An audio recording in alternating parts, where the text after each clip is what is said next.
पहुंचने वाले थे सिपी। अच्छा। हाँ तो बस फिर ये गाड़ी अल्लाह ने बचाया, गलती होने से बच गया।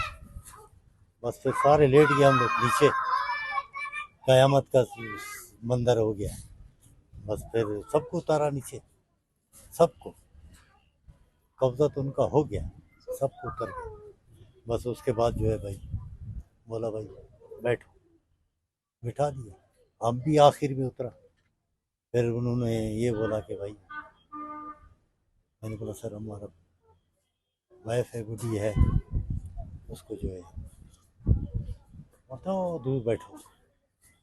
उधर बिठाया। फिर उसका एक आया, देखा मेरे को, बोला बस पीछे मुड़ के नहीं देखना है, आगे चला जाओ।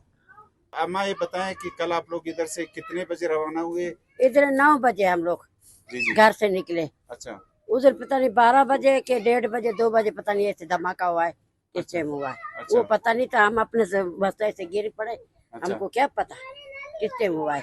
हाँ। ये एकदम बस वो ड्राइवर गाड़ी रोक ली, पटरी ऐसे उड़ गई, पटरी उड़ गई।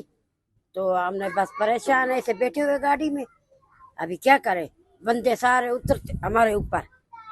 अब बस 2 आदमी तो बेहोश हो गए, उधर पानी डाला उन्हों को। हम बस ऐसे बैठा हुआ था।